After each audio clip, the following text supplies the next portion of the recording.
Hello बच्चों, pre medico YouTube channel पे आपका स्वागत है। मैं डॉक्टर अनुज विश्वकर्मा।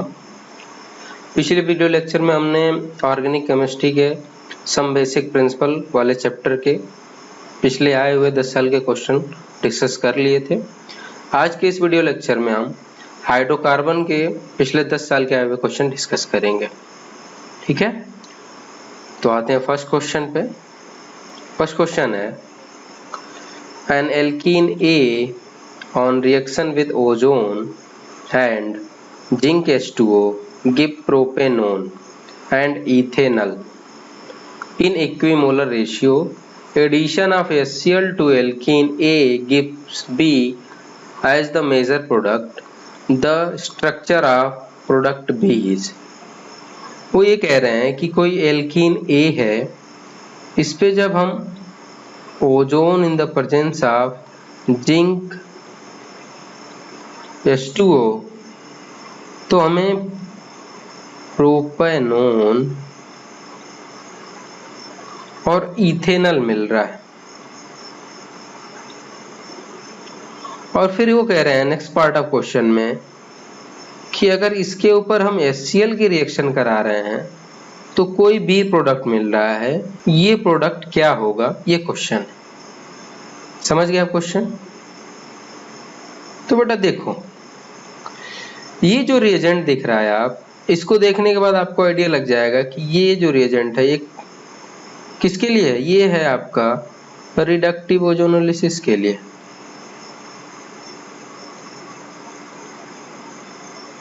और रिडक्टिव ओजोनोलिसिस में क्या होता है?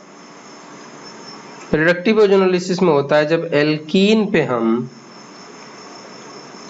रिडक्टिव ओजोनोलिसिस कराते हैं तो ये जो डबल बॉन्ड है इसको ब्रेक करते हैं, एक ऑक्सीजन इसको दे देते हैं और एक ऑक्सीजन इसको दे देते हैं और फाइनली हमारा ये प्रोडक्ट बन जाता है।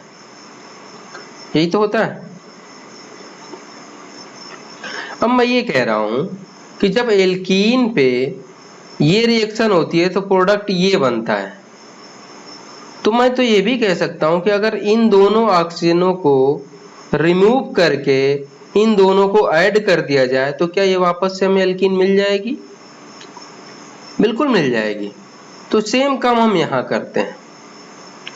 हमें ये एल्कीन प्राप्त करनी है तो क्या करें, इन दोनों को स्ट्रक्चर बना लें और दोनों ऑक्सीजनों को रिमूव करके डबल बॉन्ड से ऐड कर दें तो हमें रिस्पेक्टिव एल्कीन मिल जाएगी। तो देखो, इथेनॉल का स्ट्रक्चर बनाते हैं। इथेनॉल का स्ट्रक्चर क्या होगा बेटा? इथेनॉल का स्ट्रक्चर होगा CH3CH डबल बॉन्ड, ये हो गया इथेनॉल। प्रोपेनॉल का प्रोपेनोन का स्ट्रक्चर क्या होगा?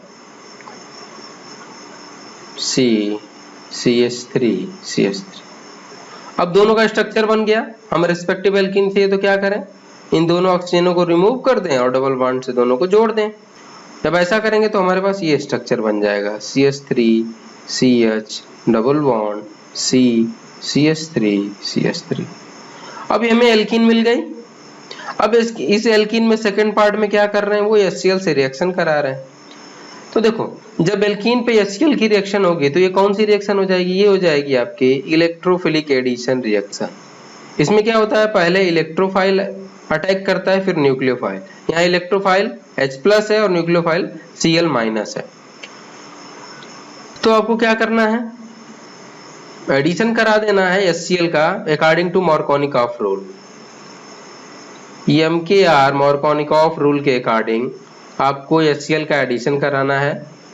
और मार्कोनिकॉफ रूल क्या कहता है? मार्कोनिकॉफ रूल ये कहता है कि इलेक्ट्रोफाइल उस अनसैचुरेटेड कार्बन पे ऐड होगा जहां पे हाइड्रोजन की संख्या ज्यादा हो। तो यहाँ इलेक्ट्रोफाइल कौन है? H+, 21 वाले कार्बन पे ऐड होगा जहां पे हाइड्रोजन की संख्या ज्यादा हो। अब देखो, इन दोनों में किसके पास हाइड्रोजन की संख्या ज्यादा है?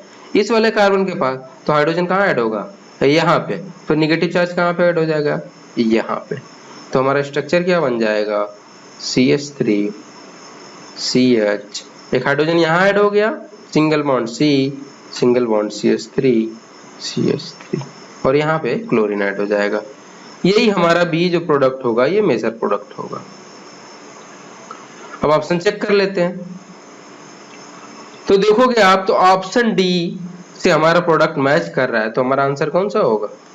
D is the right answer. Next question, the most suitable reagent for the following conversion is.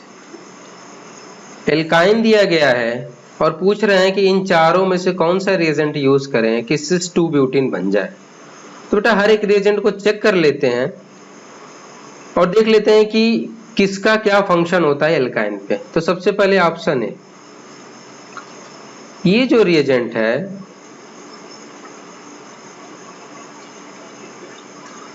इसको जब एल्काइन पे हम यूज करते हैं तो ये क्या करता है, जब इस रिएजेंट को एल्काइन पे यूज किया जाएगा तो ये कार्बोनिल कंपाउंड बनाता है।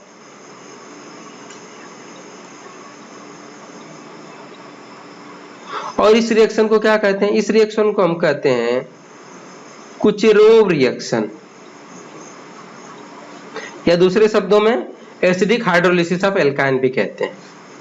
ठीक है, ऑप्शन बी चेक कर लेते हैं, sodium in the presence of liquid ammonia.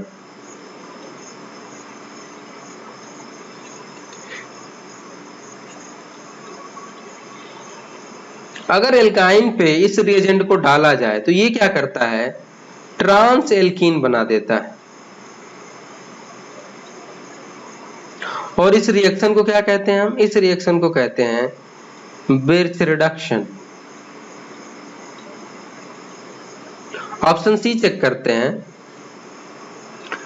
हमारा रिएजेंट क्या है? H2, palladium presence of carbon, क्विनोलाइन।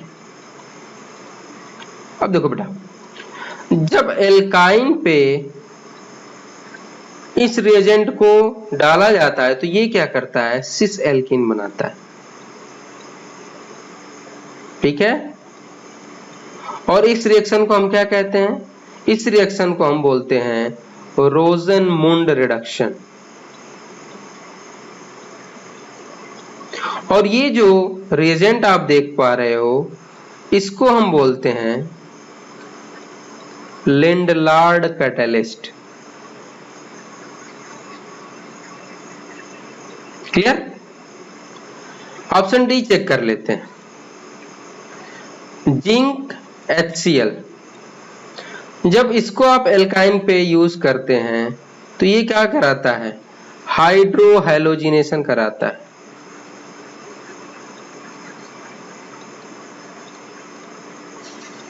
ये हाइड्रो हैलोजिनेशन कराता है। तो हमारा आंसर कौन सा होगा? ये कह रहे हैं एल्काइन पे क्या डालना है, जो रिएजेंट डालना है सिस 2 ब्यूटीन हो रहा है।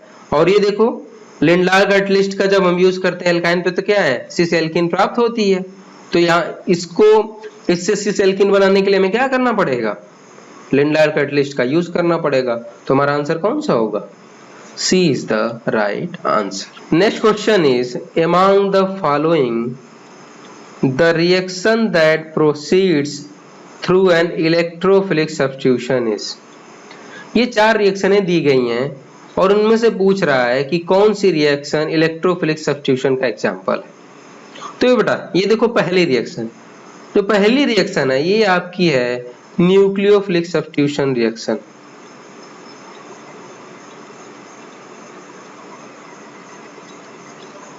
न्यूक्लियोफिलिक सब्स्टिट्यूशन रिएक्शन का एग्जांपल है ये, क्योंकि इसमें देखो OH रिप्लेस हो रहा है किससे, Cl से, दोनों न्यूक्लियोफाइल है, तो ये न्यूक्लियोफिलिक सब्स्टिट्यूशन रिएक्शन का एग्जांपल है। ऑप्शन बी भी है, इसमें भी जो भी रिएक्शन है वो भी क्या है, न्यूक्लियोफिलिक सब्स्टिट्यूशन रिएक्शन का एग्जांपल है। और इस रिएक्शन को हम सैंड मेयर रिएक्शन भी कहते हैं।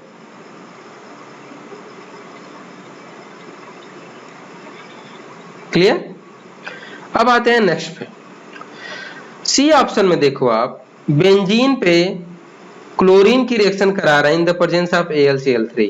और इस रिएक्शन को हम क्या कहते हैं, इस रिएक्शन को कहते हैं Friedel Crafts reaction.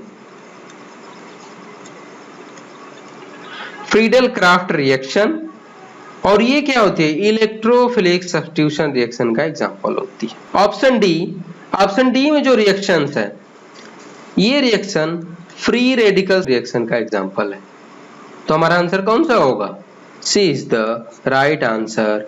Next question, the alkane that gives only one monochloro product on chlorination with Cl2 in the presence of diffusion light।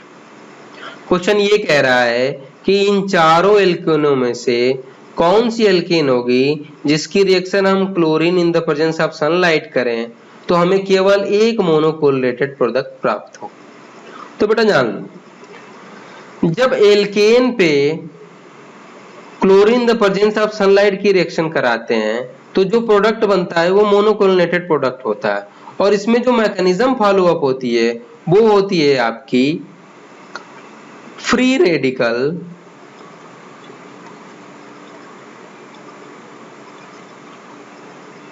Substitution reaction होता है। इसमें क्या होता है, जो एल्केन का H होता है, एल्केन से जो H अटैच्ड होता है वो क्लोरीन द्वारा रिप्लेस हो जाता है। H रिमूव हो जाएगा, क्लोरीन ऐड हो जाएगा। इस रिएक्शन में ये होता है। तो सब में चेक कर लेते हैं। ऑप्शन ए 2,2 डाइमिथाइल ब्यूटेन, ये हो गया इसका स्ट्रक्चर।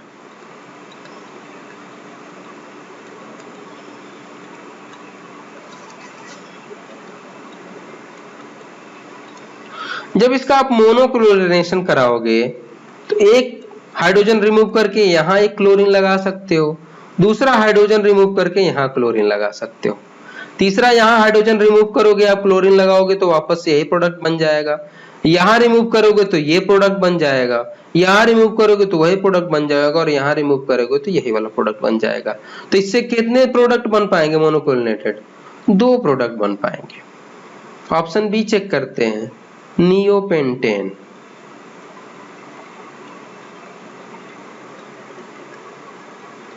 अब नियोपेंटेन में देखो आप, अगर इस हाइड्रोजन को रिप्लेस करते हो और यहाँ पे क्लोरीन ऐड करते हो तो एक मोनोक्लोरिनेटेड प्रोडक्ट बनेगा। इस वाले हाइड्रोजन को रिमूव करोगे, क्लोरीन ऐड करोगे तो सेम वही मोनोक्लोरिनेटेड प्रोडक्ट बनेगा। इस वाले को रिमूव करोगे तो वही प्रोडक्ट बनेगा, और इस वाले को रिमूव करोगे तो वही प्रोडक्ट बनेगा। ओवरऑल चाहे जिस हाइड्रोजन को आप रिमूव करो, ओवरऑल एक ही मोनोक्लोरिनेटेड प्रोडक्ट बन रहा है। क्लियर? तो हमारे क्वेश्चन में क्या था, एक ही मोनोक्लोरिनेटेड प्रोडक्ट बनाना था। तो हमारा आंसर कौन सा होगा? B is the right answer. अब 2 ऑप्शन और चेक कर लेते हैं। सी, नॉर्मल पेंटेन का स्ट्रक्चर ये होगा। मैं हाइड्रोजन नहीं बना रहा हूं, बस आपको बता दे रहा हूं कि यहाँ भी हाइड्रोजन होगा, यहाँ सब जगह हाइड्रोजन सेटिस्फाई होंगे। अगर यहाँ वाले हाइड्रोजन को आप रिप्लेस करके क्लोरीन लगाओगे तो एक प्रोडक्ट यहाँ बनेगा, दूसरा यहाँ बनेगा, तीसरा यहाँ बनेगा। तो 3 मोनोक्लोरिनेटेड प्रोडक्ट बनेंगे इससे। ऑप्शन डी चेक कर लेते हैं। आइसोपेंटेन का स्ट्रक्चर ये होगा। इसमें भी जब आप रिमूव करोगे तो एक प्रोडक्ट यहाँ बनेगा, दूसरा यहाँ बनेगा, तीसरा यहाँ बनेगा और चौथा यहाँ बनेगा। कुछ लोगों को लगेगा पांचवा यहाँ बनेगा, तो नहीं बेटा, ये नहीं बनेगा। क्यों? क्योंकि चौथा और पांचवा दोनों सिमिलर पोजीशन है। चाहे इसको बनाओ चाहे इसको बनाओ, वो एक ही प्रोडक्ट होगा। क्लियर? तो इससे कितने बनेंगे? 4 प्रोडक्ट बनेंगे। Next question, in the following reaction, कोई एल्काइन है, इसको रेड हॉट आयरन ट्यूब से वो कर रहे हैं तो प्रोडक्ट ए बन रहा है। तो पूछ रहे हैं इस प्रोडक्ट में नंबर एंड सिग्मा बॉन्ड क्या होंगे। क्वेश्चन समझ गए आप? नेक्स्ट क्वेश्चन है, in the following reaction the number of sigma bond present in the product is. Question ये कह रहा है कि ये कोई एल्काइन है, इसको रेड हॉट आयरन ट्यूब से पास करते हैं तो कोई प्रोडक्ट ए बनता है, और ये जो प्रोडक्ट ए बना इसमें नंबर ऑफ सिग्मा बॉन्ड कितने होंगे। तो देखो बेटा, जब किसी एल्काइन को रेड हॉट आयरन ट्यूब से पास करते हैं तो ये कौन सी रिएक्शन शो करती है? ये पॉलीमराइजेशन रिएक्शन शो करती है।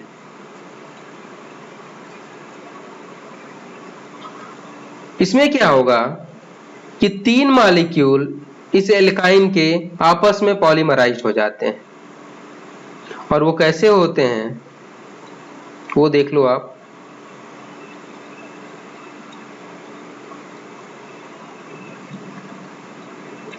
ये इसके 3 मॉलिक्यूल हैं।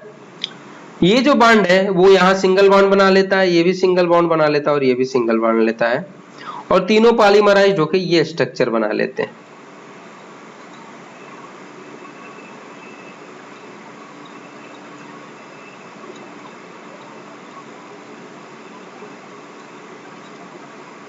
और इसका नाम क्या है? मेसिटिलीन। अब ये प्रोडक्ट बन गया, इसमें क्या काउंट करना है हमें? सिग्मा बॉन्ड काउंट करना है। तो काउंट करते हैं। इसको काउंट करोगे तो 4 बॉन्ड ये हो गए, 3 हाइड्रोजन और 1 कार्बन का, 4 बॉन्ड यहाँ पे, 4 बॉन्ड यहाँ पे, टोटल कितने हो गए? 12 सिग्मा बॉन्ड। बाकी यहाँ एक हाइड्रोजन होगा, यहाँ एक हाइड्रोजन होगा, यहाँ एक हाइड्रोजन, टोटल 3 हाइड्रोजन, तो 3 सिग्मा बॉन्ड ये हो गए। और रिंग में कितने बॉन्ड हैं? 6, 1 2 3 4 5 6, 6। इन सबको ऐड करोगे तो आप कितना आएगा? 21 सिग्मा बॉन्ड। तो हमारा आंसर कौन सा होगा? A is the right answer. Next question. Hydrocarbon A reacts with bromine by substitution to form an alkyl bromide, which by Wood's reaction is converted to gaseous hydrocarbon containing less than 4 carbon atoms. Question ये कह रहा है कि कोई hydrocarbon A है, उस पे जब हम ब्रोमीन की रिएक्शन कराते हैं तो हमें एल्किल ब्रोमाइड मिलता है, और इस एल्किल ब्रोमाइड की जब वुड्स रिएक्शन कराते हैं तो हमें हाइड्रोकार्बन मिलता है। और ये जो हाइड्रोकार्बन है उसमें less than 4 carbon atom. Question ये,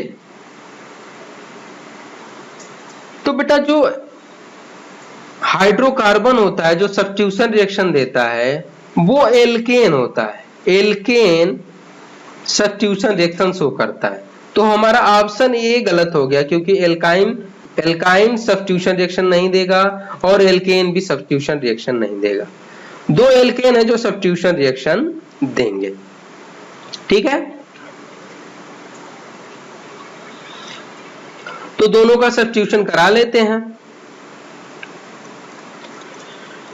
ऑप्शन सी, इथेन का सब्स्टिट्यूशन कराएंगे ब्रोमीन से, तो ये बनेगा इथाइल ब्रोमाइड। और मीथेन का ब्रोमीन से रिएक्शन करेंगे तो ये बनेगा मिथाइल ब्रोमाइड। ये हमारे 2 एल्किल हैलाइड बन गए। अब इनकी क्या करानी है? Wurtz reaction. वुड रिएक्शन क्या होता है बेटा, कि मान लो कोई एल्किल हैलाइड है, 2 मॉलिक्यूल एल्किल हैलाइड के लेते हैं और उसकी रिएक्शन क्या करते हैं हम? Sodium in the presence of ether से कराते हैं। तो ये क्या होता है? ये मॉलिक्यूल पूरा रिमूव हो जाता है और वापस से हमें क्या मिल जाती है?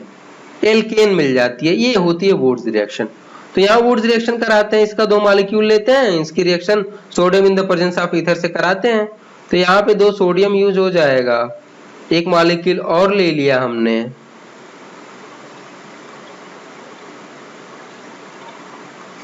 अब देखो ये रिमूव हो जाएगा, तो हमें कौन सा प्रोडक्ट प्राप्त हो जाएगा? ये प्रोडक्ट प्राप्त हो जाएगा। सेम इसके साथ भी वही ट्रीटमेंट,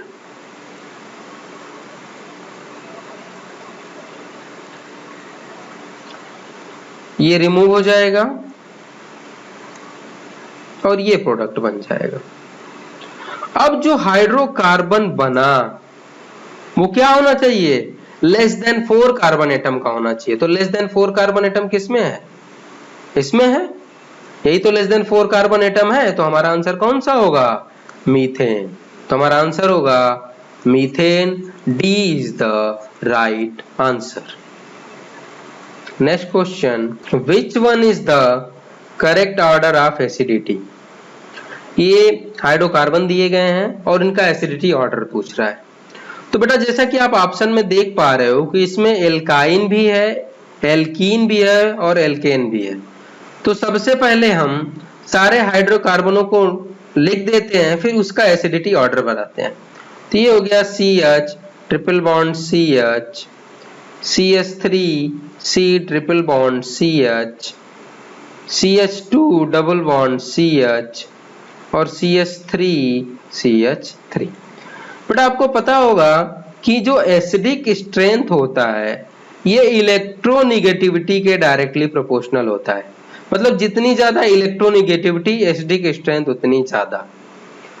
तो आप सभी को पता है कि जो एल्काइन होता है वो एल्कीन और एल्केन से मोर इलेक्ट्रोनिगेटिव होते हैं, क्योंकि इनका हाइब्रिडाइजेशन sp होगा, इसका भी हाइब्रिडाइजेशन sp होगा, तो ये क्या होंगे, more electronegative than alkene and alkyne. तो ये दोनों क्या होंगे, मोर एसिडिक होंगे इन दोनों के कंपेयर में। अब इन दोनों की इलेक्ट्रोनिगेटिविटी डिफरेंस देखा जाए तो sp2 hybridised carbon more electronegative होता है sp3 हाइब्रिडाइज्ड कार्बन से। तो एल्कीन की इलेक्ट्रोनिगेटिविटी एल्केन से ज्यादा होगी, इस वजह से इसका एसिडिक स्ट्रेंथ भी एल्केन से ज्यादा होगा। तो इनिशियल ऑर्डर तो ये होगा कि एल्काइन की एसिडिक स्ट्रेंथ एल्कीन और एल्केन से ज्यादा होगी। तो ये तो हमें पता चल गया। अब इन दोनों में ऑर्डर क्या होगा, तो जब एल्काइन का ऑर्डर पता करना होगा तो हमें क्या करना पड़ेगा, इन दोनों का कॉन्जुगेट बेस बनाना पड़ेगा। इसका कॉन्जुगेट बेस बनाएंगे और इसका कॉन्जुगेट बेस बनाएंगे। अब कॉन्जुगेट बेस और एसिडिक स्ट्रेंथ में रिलेशन क्या होता है, तो देखो बेटा जो एसिडिक स्ट्रेंथ होती है वो डायरेक्टली प्रोपोर्शनल होती है स्टेबिलिटी ऑफ कॉन्जुगेट बेस, और जो कॉन्जुगेट बेस की स्टेबिलिटी होती है ये -i पावर के डायरेक्टली प्रोपोर्शनल होती है और +i पावर के इनवर्सली प्रोपोर्शनल होती है। ठीक है, तो इन दोनों का कॉन्जुगेट बेस बना लेते हैं। जो मोर स्टेबल कॉन्जुगेट बेस होगा उसकी एसिडिटी ज्यादा होगी, तो इसका कॉन्जुगेट बेस ये बनेगा और इसका कॉन्जुगेट बेस ये बनेगा। अब इन दोनों में देखो आप, ये जो है इसके ऊपर कोई भी ग्रुप नहीं है, लेकिन इस वाले कॉन्जुगेट में ये जो ग्रुप है ये क्या है, +i ग्रुप। और आपको पता है +i ग्रुप होगा तो स्टेबिलिटी ऑफ कॉन्जुगेट बेस क्या होगी, कम होगी। तो इन दोनों में मोर स्टेबल कॉन्जुगेट बेस कौन होगा, ये होगा। और जब ये मोर स्टेबल कॉन्जुगेट बेस होगा तो इसका एसिडिक स्ट्रेंथ ज्यादा होगी। तो सबसे ज्यादा एसिडिक स्ट्रेंथ इसकी होगी, फिर इसकी होगी, फिर इसकी होगी, फिर इसकी होगी। ऑप्शन चेक कर लेते हैं तो आप पाएंगे कि ऑप्शन ए का जो ऑर्डर है वो बिल्कुल सही है। तो हमारा आंसर कौन सा होगा, A is the right answer.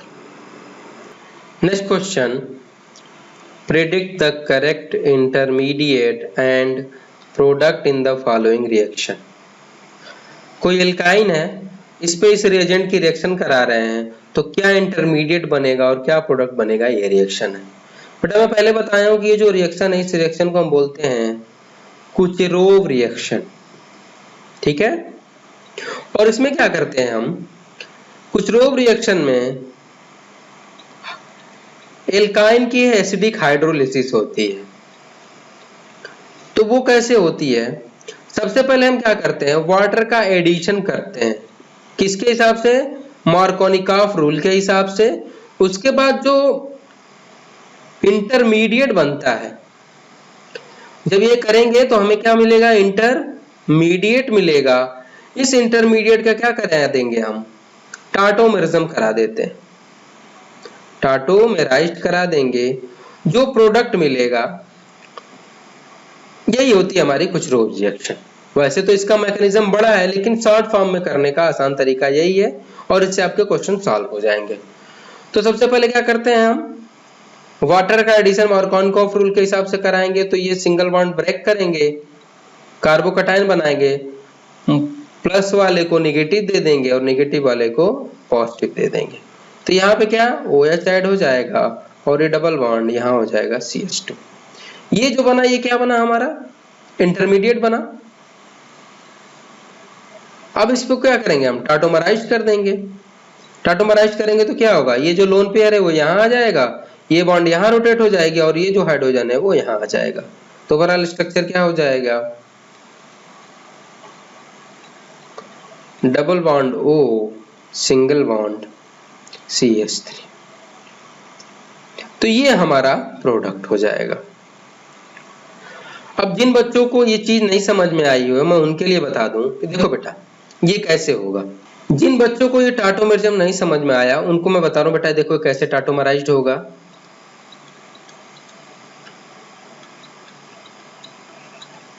यही स्ट्रक्चर था।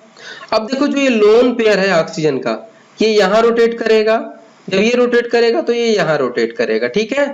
तो स्ट्रक्चर क्या बन जाएगा, H3CO। अब इसमें पॉजिटिव चार्ज आ जाएगा H, ये डबल बॉन्ड हो जाएगा और ये हो जाएगा CH2-, ठीक है। अब ये ऑक्सीजन है, इलेक्ट्रॉन डिफिशिएंट है, ये क्या करेगा, हाइड्रोजन के इलेक्ट्रॉन को ले लेगा। जब इसको ले लेगा तो ये क्या हो जाएगा, हाइड्रोजन पॉजिटिवली चार्ज हो जाएगा और ये हाइड्रोजन यहाँ पे अटैक कर देगा, और जब अटैक कर देगा तो ओवरऑल स्ट्रक्चर ये बन जाएगा। समझ गए। तो इस रिएक्शन में इंटरमीडिएट कौन होगा, ये इंटरमीडिएट होगा और हमारा प्रोडक्ट क्या होगा, कार्बोनिल कंपाउंड प्रोडक्ट होगा। तो अगर ऑप्शन चेक करें तो option C is the right answer. Next question है, with respect to conformers of ethane which of the following statement is true. करें इथेन के कन्फर्मर्स के बारे में कौन सा स्टेटमेंट सही है। कह रहे हैं बॉन्ड एंगल चेंज होगा, बॉन्ड लेंथ सेम रहेगी, मतलब बॉन्ड लेंथ और बॉन्ड एंगल के बारे में पूछ रहा है। तो देखो बेटा, जो कन्फर्मर्स ऑफ इथेन होते हैं,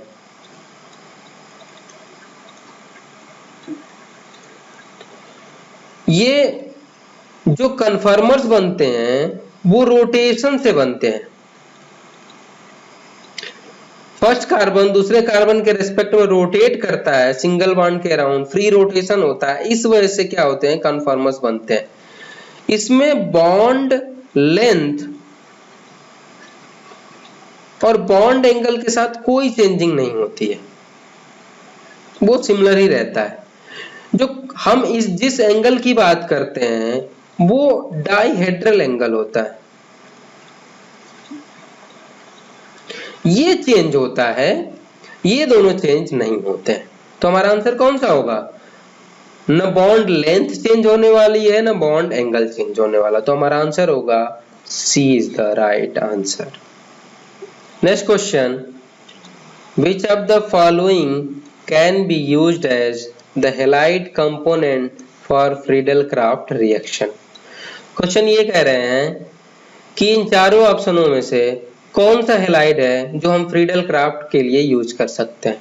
तो देखो बेटा, फ्रीडल-क्राफ्ट रिएक्शन क्या होती है, फ्रीडल-क्राफ्ट रिएक्शन होती है वो इलेक्ट्रोफिलिक सब्स्टिट्यूशन रिएक्शन का एग्जांपल है। इसमें क्या होता है कि हम बेंजीन पे एल्किल हैलाइड की रिएक्शन कराते हैं in the presence of Lewis acid like AlCl3, तो हमें सब्स्टिट्यूटेड बेंजीन मिलता है। और ये जो AlCl3 है ये क्या करता है, इलेक्ट्रोफाइल जनरेट करता है। और वो कैसे करता है, ये क्या करता है, हैलोजन को अपने पास ले लेता है और इलेक्ट्रोफाइल जनरेट करा देता है। तो ये कह रहा है कि कौन हैलाइड कंपोनेंट हो सकता है, मतलब ये कंपोनेंट इन चारों में से कौन होगा, ये क्वेश्चन पूछ रहे हैं। तो हम सबका स्ट्रक्चर बना लेते हैं और चेक कर लेते हैं कि कौन सा कंपोनेंट होगा इस फ्रीडल-क्राफ्ट रिएक्शन के लिए। तो ये होता है बेटा, देखो क्लोरोबेंजीन का स्ट्रक्चर।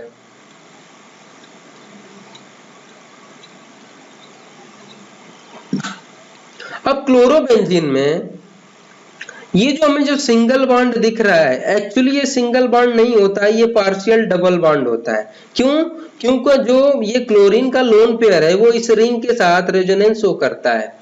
तो जब ये पार्शियल डबल बॉन्ड कैरेक्टर है तो इस क्लोरीन को रिमूव करना आसान नहीं है।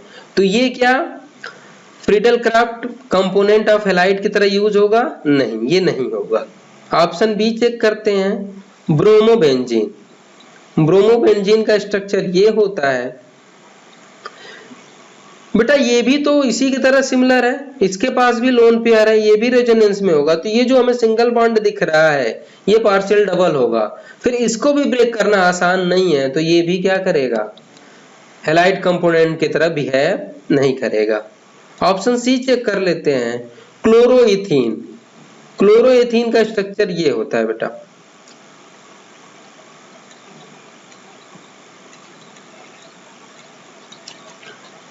अब देखो इसका जो लोन पेयर है वो इसके साथ कॉन्जुगेशन में है, तो ये जो डबल सिंगल बॉन्ड दिख रहा है ये भी क्या है, पार्शियल डबल बॉन्ड है। ये भी पार्शियल डबल बॉन्ड कैरेक्टर है। जब ये भी पार्शियल डबल बॉन्ड कैरेक्टर है तो ये भी क्या होगा, रिमूव नहीं होगा और हैलोजन रिमूव नहीं होगा। हैलोजन रिमूव नहीं होगा तो ये हैलाइड कंपोनेंट की तरह बिहेव नहीं करेगा। ऑप्शन डी चेक कर लेते हैं, आइसोप्रोपाइल क्लोराइड, इसका स्ट्रक्चर ये होगा। अब ये सिंगल बॉन्ड है, इसमें कोई रेजोनेंस नहीं है तो ये आसानी से रिमूव हो जाएगा और हमें क्या मिल जाएगा, इलेक्ट्रोफाइल। तो ये होगा जो हैलाइड कंपोनेंट की तरह बिहेव करेगा इस रिएक्शन में। तो हमारा आंसर कौन सा होगा, D is the right answer. Next question, in which of the following molecules all atoms are coplanar. 4 molecule दिए गए हैं और पूछ रहे हैं कि कौन से मॉलिक्यूल कोप्लेनर होंगे। देखो प्लेनर होने के लिए बेटा sp2 हाइब्रिडाइजेशन होना मस्ट है। अगर सारे एटमों के हाइब्रिडाइजेशन sp2 होंगे तो वो मॉलिक्यूल कोप्लेनर होगा। तो इसमें चेक करते हैं, इसके किसी भी कार्बन का अगर आप हाइब्रिडाइजेशन चेक करोगे तो सभी हाइब्रिडाइजेशन क्या होंगे, ये sp2 होंगे और सभी के हाइब्रिडाइजेशन sp2 होंगे तो ये क्या होगा, कोप्लेनर होगा। तो हमारा आंसर कौन सा होगा, A is the right answer. बाकी भी चेक कर लेते हैं, इसका अगर आप हाइब्रिडाइजेशन चेक करोगे तो ये क्या होगा, sp3, ये क्या कोप्लेनर होगा, नहीं, तो ये गलत हो गया। इधर चेक करते हैं, इसका हाइब्रिडाइजेशन sp3 तो ये भी नहीं होगा और इधर भी हाइब्रिडाइजेशन आप चेक करो sp3 तो ये भी नहीं होगा। तो ये 3 कोप्लेनर नहीं होंगे, केवल यही कोप्लेनर होगा। ठीक है, चलो next question, in pyrrole the electron density is maximum on. Question ये कह रहे हैं कि जो पायरोल रिंग है इसमें इलेक्ट्रॉन डेंसिटी मैक्सिमम कहाँ होती है। तो बेटा जो ये पायरोल है, देखो ये क्या है, एरोमेटिक कंपाउंड है और इसमें क्या है, रेजोनेंस है। तो सबसे पहले हम क्या करते हैं, इसका रेजोनेटिंग स्ट्रक्चर बना लेते हैं, फिर इसके बाद डिसाइड हो जाएगा कि कहाँ पे इलेक्ट्रॉन डेंसिटी मैक्सिमम है। तो इसके पहला रेजोनेटिंग स्ट्रक्चर, ये लोन पेयर यहाँ रोटेट होगा, डबल बॉन्ड ये चार्ज बन के इधर आ जाएगा। तो पहला रेजोनेटिंग स्ट्रक्चर ये होगा, ये लोन पेयर यहाँ रोटेट किया तो डबल बॉन्ड यहाँ, इस पे आ जाएगा पॉजिटिव चार्ज और ये नेगेटिव चार्ज यहाँ, ये ऐसे। पहला रेजोनेटिंग स्ट्रक्चर ये हो गया। दूसरा रेजोनेटिंग स्ट्रक्चर क्या होगा, ये जो बॉन्ड है, ये जो नेगेटिव चार्ज है वो यहाँ रोटेट करेगा, डबल बॉन्ड यहाँ आ जाएगा। तो नेक्स्ट रेजोनेटिंग स्ट्रक्चर ये होगा।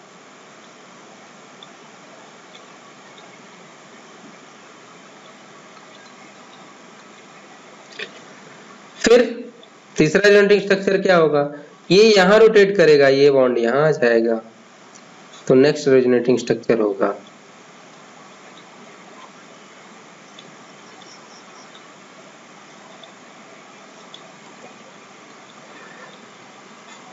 आगे रेजोनेटिंग स्ट्रक्चर बनेगा, हाँ एक और रेजोनेटिंग स्ट्रक्चर बनेगा, ये बॉन्ड यहाँ रोटेट करेगा और ये एस पे आ जाएगा। तो नेक्स्ट रेजोनेटिंग स्ट्रक्चर इसका ये बनेगा।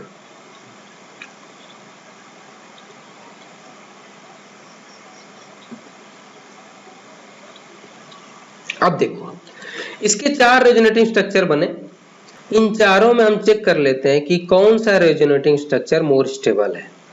तो देखो बेटा, आपने रेजोनेटिंग स्ट्रक्चर की स्टेबिलिटी चेक करने के लिए एक रूल पढ़ा होगा कि जब दो अनलाइक चार्ज रेजोनेटिंग स्ट्रक्चर में पाए जाते हैं तो वो रेजोनेटिंग स्ट्रक्चर मोर स्टेबल होता है जिनमें दोनों अनलाइक चार्जों के बीच की दूरी क्या हो, कम हो। तो इस वाले मॉलिक्यूल में आप चेक करो, इसमें मॉलिक्यूल में इसकी दूरी ज्यादा है, इस वाले मॉलिक्यूल में दोनों पास पास हैं इसलिए ये ज्यादा स्टेबल होगा, ये वाला भी मॉलिक्यूल में पास है तो ये भी ज्यादा स्टेबल होगा, लेकिन इस वाले में दूर है तो ये कम स्टेबल होगा। तो ये दोनों कम स्टेबल होंगे, ये दोनों ज्यादा स्टेबल होंगे। और इन दोनों अगर ये दोनों ज्यादा स्टेबल होंगे तो इस पे जो इलेक्ट्रॉन डेंसिटी होगी वही मैक्सिमम होगी। तो इस वाले में देखो ये 5वें कार्बन पे स्टेबिलिटी दिखा रहा है और यहाँ पे दूसरे कार्बन पे मैक्सिमम डेंसिटी दिखा रहा है इलेक्ट्रॉन की। तो हमारा आंसर कौन सा होगा, 2 and 5 is the right answer. Option D is correct. Next question है, which of the following compound shall not produce propene by reaction with HBr followed by elimination or direct only elimination reaction. ये 4 compound दिए गए हैं और कह रहे हैं कि इन पे जब हम HBr की रिएक्शन कराते हैं और उसके बाद एलिमिनेशन कराते हैं तो हमें प्रोपीन मिलता है, या फिर केवल एलिमिनेशन कराते हैं तो प्रोपीन मिलता है। तो इन चारों में से वो कौन सा कंपाउंड है जो इस रिएक्शन को कराने पे प्रोपीन नहीं देगा? तो हम सब पे इस पे HBr की रिएक्शन कराते हैं और सबको चेक कर लेते हैं। तो देखो ऑप्शन ए में जब HBr की रिएक्शन कराएंगे तो हमें ये प्रोडक्ट प्राप्त होगा।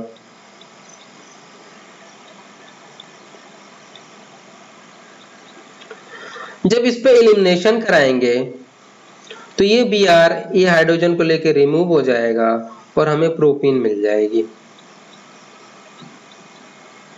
क्लियर? सेकंड में आते हैं, इसकी रिएक्शन HBr से कराते हैं। इसकी जब रिएक्शन HBr से कराएंगे तो हमारा प्रोडक्ट क्या होगा? ये OH यहाँ रिमूव होगा, पॉजिटिव चार्ज यहाँ बनेगा। अब ये देखो ये क्या बन गया? कार्बोकैटायन बन गया। जब कार्बोकैटायन बनेगा तो ये क्या करेगा? लेस स्टेबल कार्बोकैटायन है, मोर स्टेबल कार्बोकैटायन में तो ये क्या करेगा? 1,2 हाइड्राइड शिफ्ट कराएगा और कार्बोकैटायन 2 डिग्री बन जाएगा। अब इस पे क्या होगा? Br माइनस आके अटैक करेगा और आपका स्ट्रक्चर ये बन जाएगा।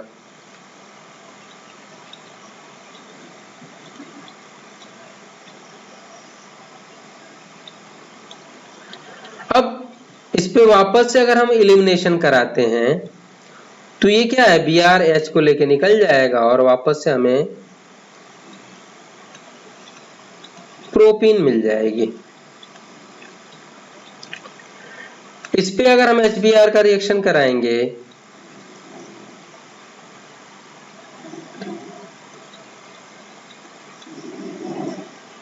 तो देखो बेटा यहां क्या होगा? ये बॉन्ड यहाँ रोटेट होगी, ये बॉन्ड यहाँ रोटेट होगी तो इस पे निगेटिव चार्ज आ जाएगा, H यहाँ जुड़ जाएगा और Br यहाँ अटैक कर जाएगा। तो ये हो जाएगा CH2 double bond C single bond Br OH। ये क्या होगा? टाटोमराइज्ड हो जाएगा और टाटोमराइज्ड के होके ये स्ट्रक्चर बना लेगा। भाई टाटोमराइज कैसे होगा मैं आपको बता चुका हूं। ये लोन पेयर क्या होगा? यहाँ रोटेट करेगा, ये डबल बॉन्ड इधर रोटेट करेगा, OH यहाँ जाके जुड़ जाएगा, फिर उसके बाद ये टाटोमराइज होकर ये स्ट्रक्चर बनाएगा।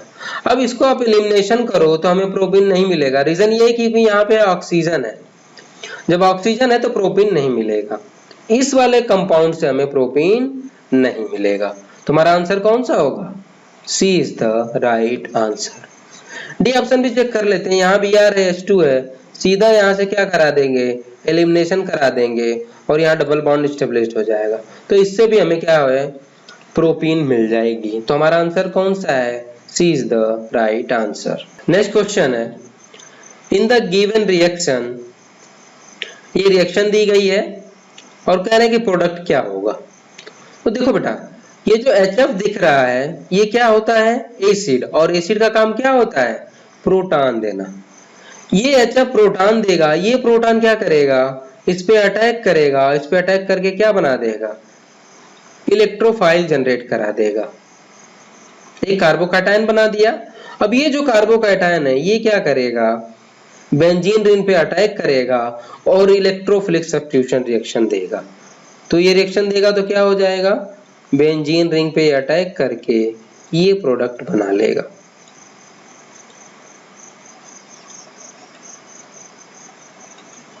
अब कुछ बच्चों के दिमाग में ये आएगा कि सर अगर ये एसिड है तो H प्लस देगा तो F माइनस भी तो देगा, तो ये F माइनस इस पे नहीं अटैक कर सकता।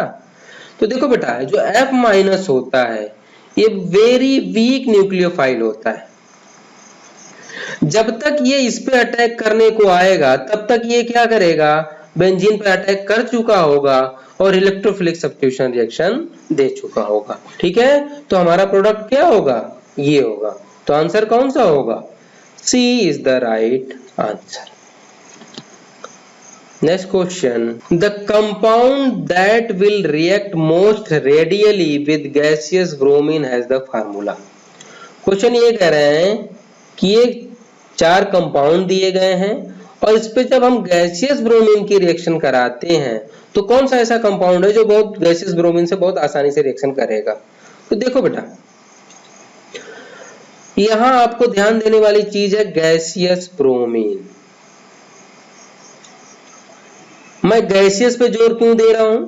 इसका रीजन ये है कि जो ब्रोमीन होता है वो रूम टेम्परेचर पे क्या होगा? लिक्विड होता है। यहां गैसियस ब्रोमीन की बात कर रहे हैं, मतलब जो रिएक्शन वो कैसी है? हाई टेम्परेचर पे हो रही है। हाई टेम्परेचर पे ही तो ब्रोमीन गैसियस होगी। तो आपको पता होगा कि जब हाई टेम्परेचर पे हाइड्रोजन की रिएक्शन कराते हैं लाइक क्लोरीन या ब्रोमीन, तो हमें क्या मिलता है? एलाइलिक सब्स्टिट्यूशन रिएक्शन मिलती है। और एलाइलिक सब्स्टिट्यूशन कौन देता है? प्रोपीन देती है। समझ गए? तो हमारा आंसर कौन सा होगा? प्रोपीन देगी, इसलिए राइट आंसर इज प्रोपीन। तो option A is correct. Next question है, the correct statement regarding the comparison of staggered and eclipsed conformations of ethane is। Question ये पूछ रहे हैं कि स्टैगर्ड और इक्लिप्स कन्फॉर्मेशन ऑफ इथेन के बारे में जो स्टेटमेंट कहा गया है वो कौन सा स्टेटमेंट करेक्ट है। तो मैं सबसे पहले इथेन के कॉन्फॉर्मर्स के बारे में बात कर लूं। तो देखो बेटा, जो इथेन का कॉन्फॉर्मर्स होता है वो तीन टाइप के होते हैं। एक होता है आपका स्टैगर्ड, दूसरा टाइप होता है गॉच, और जो तीसरा टाइप होता है उसको कहते हैं इक्लिप्स। अब देखो, जो स्टैगर्ड होता है इसमें क्या होता है, ये मोर स्टेबल होता है और इसमें जो टॉर्सियल स्टेन है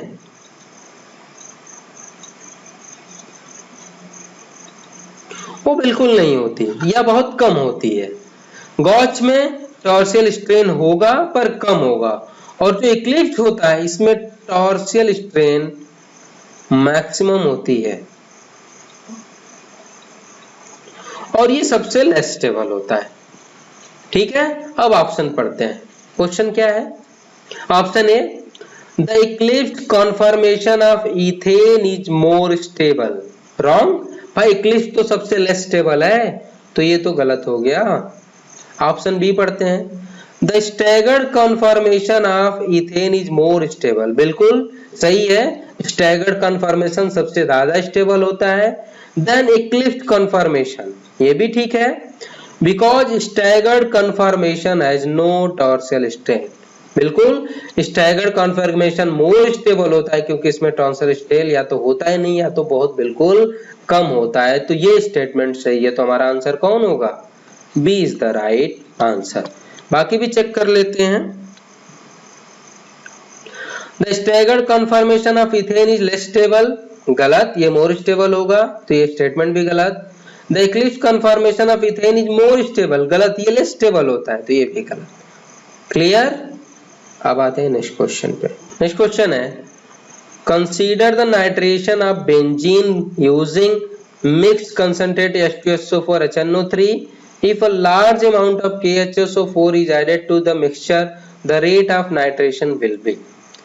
क्वेश्चन ये है कि बेंजीन पे जब वो कंसंट्रेट H2SO4 और कंसंट्रेट HNO3 की रिएक्शन कराते हैं तो हमें नाइट्रेटेड प्रोडक्ट मिलता है। अगर इस रिएक्शन में अगर हम KHSO4 का अमाउंट मिला दें तो क्या रिएक्शन पे क्या असर पड़ेगा, क्वेश्चन ये।